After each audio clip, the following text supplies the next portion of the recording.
Hello guys, আসসালামু আলাইকুম। এখন শীতকাল, আমরা যাবো গোসল করতে পুকুরে এবং আমরা দুজন যাব। তো আমার ফ্রেন্ড ও বাসায় গেছে কাপড় চোপড় আনতে, আর আমি দেখতেই তো পাচ্ছেন আমি লুঙ্গি আর গামছা নিয়ে বের হয়ে পড়ছি যে শীতে যাবো এখন আমাদের এলাকার পুকুরে গোসল করতে। তো এখন আমি দাঁড় হয়ে রয়েছি যে ও আসবে, একসাথে সবাই গোসল করতে যাবে। তো শেষ পর্যন্ত আপনারা সবাই ব্লগটা দেখতে থাকুন, ওকে? আর একটা কথা হচ্ছে যে আপনাদের হয়তো আমি বলেছি যে আমাদের এখানে গোডাউন তৈরি হয়েছে, ঠিক আছে? তো ও এখনো আসে নাই গোসল করতে। তো আপনাদের আমি গোডাউনটা উঠাচ্ছে সেই দৃশ্যটা দেখাবো, ওকে? কাজ চলতেছে গোডাউনের, এই যে সবাই কাজ করতেছে এবং মাটি সমান করা হয়ে গেছে। ড্রেজার দিয়ে বালি করছিল, তো এর জন্য যে অনেক বালি, যেগুলো বালি বেশি হয়ে গেছিল মাঠ সমান করার সময় এই সাইডে ফেলাইছে। ওই যে ইট ভাঙানো হচ্ছে, মানে দুই একদিনের ভিতরে ফ্লোর ঢালাই হবে, এর জন্য ইট ভাঙতেছে, ফোয়া করতেছে। তো দেখতে পাচ্ছেন অনেকক্ষণ ধরে ইট ভাঙতেছে, আমি দেখছি।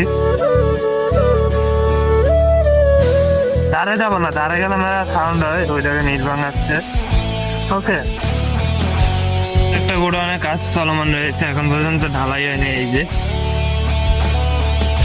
এখনো এদিকে ঢালাই হয়নি, নিচে সিসি ঢালাই হয়েছে। দেখুন আমি আপনাদেরকে দেখাচ্ছি, এই যে সিসি ঢালাই হয়েছে, এখনো ওইটার মতন ঢালাই হয় নাই।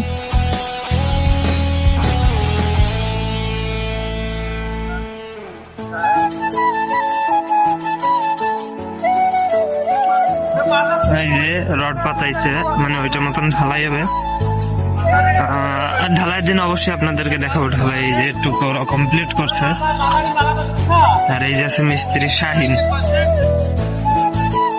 শাহিন ভাই, গাইজদের উদ্দেশ্যে কিছু বলো, তোমরা কবে ঢালাই দিবা? এবার কো এই গোডাউন ঢালাই হবে কবে? এগুলো ঢালাই হবে প্রায় ধরেন যে আজকে তো বিম সাজাচ্ছি এবং বিমের অর্ধেক কাজ বাকি আছে এবং শাটারিং বাকি আছে। ঢালাই দিতে গেলে আজকে হচ্ছে আপনার রবিবার, পরে রবিবার সোমবার ঢালাই কনফার্ম। হ্যাঁ, তাহলে আশা করা যাচ্ছে যে সামনে রবিবার কিংবা সোমবার ঢালাই দেবে। ঢালাই দিন আপনাদেরকে দেখাবো, থাকতে থাকেন। অনেকক্ষণ দাঁড়ায় থাকার পর সে আসলো গোসল করতে, ঠিক আছে? সে গোসল করতে আসছিল এবং সে আমার মনস্টার নিয়ে গেছিল। আমার মনস্টার হয়তো আপনাদের দেখানো হয়নি, এই দেখেন আমার মনস্টার, এই যে দেখছেন মনস্টার, দেখছেন? এটা হচ্ছে আমার মনস্টার, ঠিক আছে? ওকে এখনো গোসল করানো হয়নি, শীত দেখে ওরে গোসল করাবো। আর এই যে সে আসছে, গাইজদের উদ্দেশ্যে কিছু বলো, ঠিক আছে? এবং সে এখন মনস্টারটাকে ধুয়ে আসতে যাবে, তারপর আমরা গোসল করতে যাবো। গোসল করতে ঠান্ডায় পুকুরে মানে অনেক ঠান্ডা।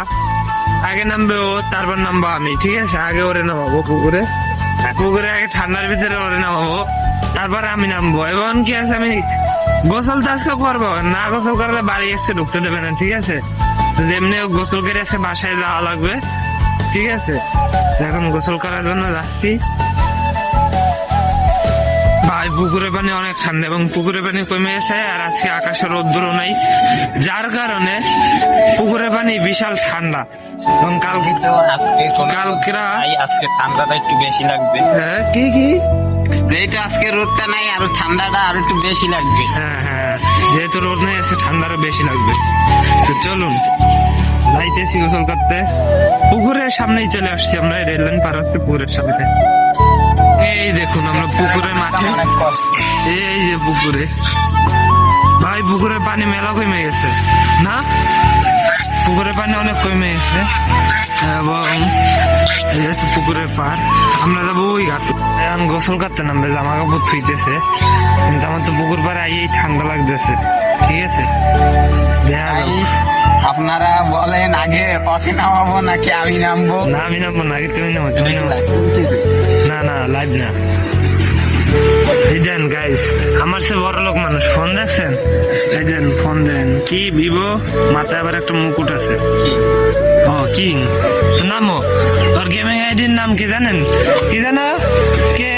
কেস না এসকে? কেস শুভ ভাই, ঠিক আছে? নামো।